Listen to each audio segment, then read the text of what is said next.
But Jake Paul, he's back in the MMA news landscape again. He says he's willing to step inside the octagon against the UFC's biggest star, Conor McGregor.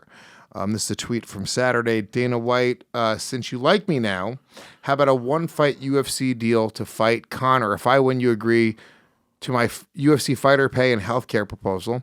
If I lose, donate my entire purse to all UFC fighters who make less than $50,000 a fight and never mention the UFC again. Deal? ?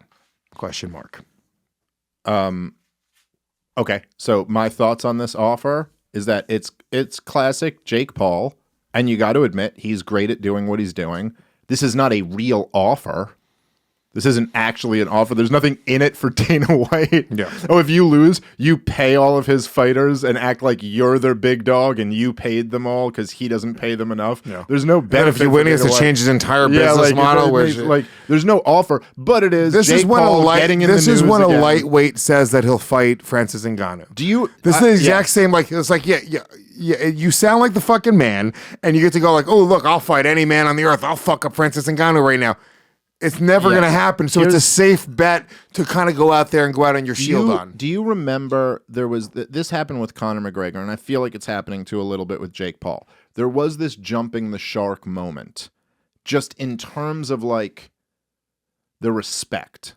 Like Conor McGregor, I don't know if you remember how magical it was, but they used to call him Mystic Mac. But when he used to call his shot, and on his first rise, when he was calling his shot, it was really incredible. He called like 4 fights in a row that were really tough fights. What strike he was going to finish them with. And then up to Jose Aldo, when they go, all right, Mystic Mac, you always predict it. What's the prediction going to be? And he goes, it will be in the first. I see it happening in the first. The left hand will catch him. He will be a little too aggressive, and the left hand will be there. And then he does it, and you're like, holy shit. And then it was like, when he called someone out on social media, it was like, oh shit, Conor just called this guy out. This means something. Yeah. And then he did that over and over and over again. Then he took some losses. Then he took some more losses. Then he kept doing that. And now there's a certain point where it's like after every single fight, Conor tweets about how this guy's the next guy, and this is how he's going to knock him out. It's like Babe Ruth calling that shot, but and then they just striking out. Like you're just like, dude, I don't know. Doggy, stop. Like no one thinks. Stop calling the shot, dude. Just go up there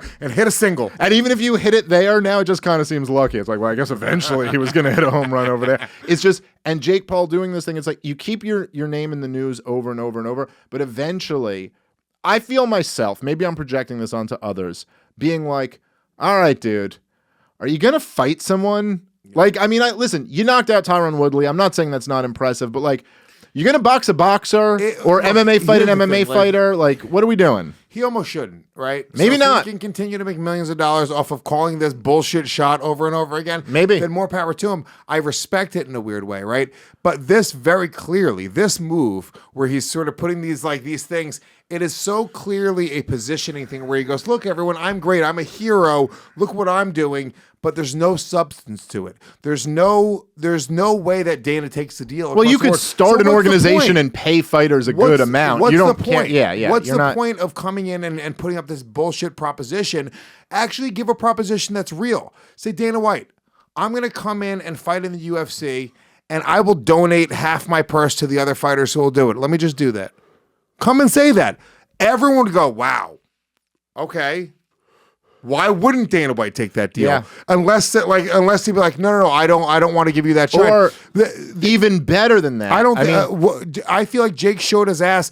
Jake does not want to fight MMA if he's only offering these types of deals. And I've also said recently that I think that Jake will fight MMA. Eventually, he will take an MMA fight. It'll be against a guy who can only box, guaranteed. But look, he's a showman, and he has us talking about him. He has everybody talking about him. So, you know, he knows he's doing something right. No, I agree. It's just, I think for the same thing with Conor McGregor, the thing, whether it was or not, I bought that it was genuine at first. And after a while now, it's like, I don't really buy that this is genuine anymore. And that starts to wear a little bit on your kind of like street cred. But you're right. He's making tons of money, and he's getting everyone talking about him. And I do want to see him fight somebody. No matter who it is. To be honest with you, I've been tuning into every Jake Paul fight since the Ben Askren fight. I watched both Tyron Woodley fights. I paid for them. I didn't pay for the second one. But I didn't go and stream them. I paid for them because, to be honest with you, I'm a fucking adult.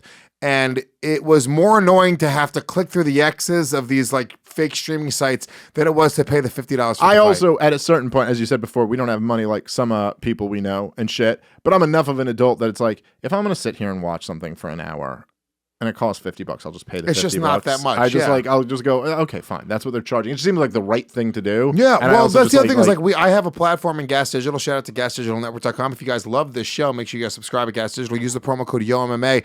Get a 7-day free trial and unlock thousands of hours of content that you can't get anywhere else. Uncensored episodes of this show, plus Legion of Skanks, Part of the Problem, Real Ass Podcast, and many other shows. So make sure you use that promo code YOMMA. I have a platform myself. I don't want people stealing my content, so I sort of look at it like that. If I can afford it, I'll pay for it. Well, Simple I as also that. think, and I feel this way about Gas Digital and my content, and I feel this way about other people's content.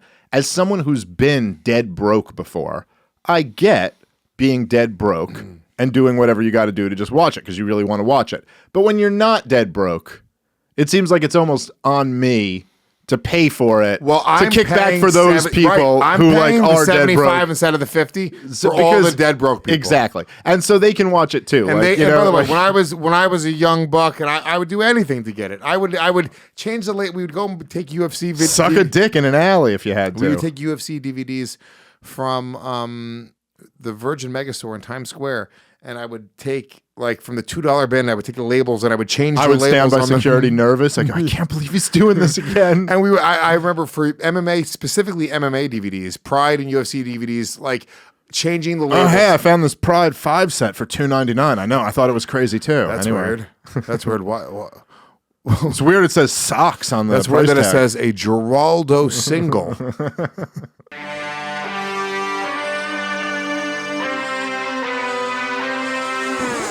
Yo! Oh my God!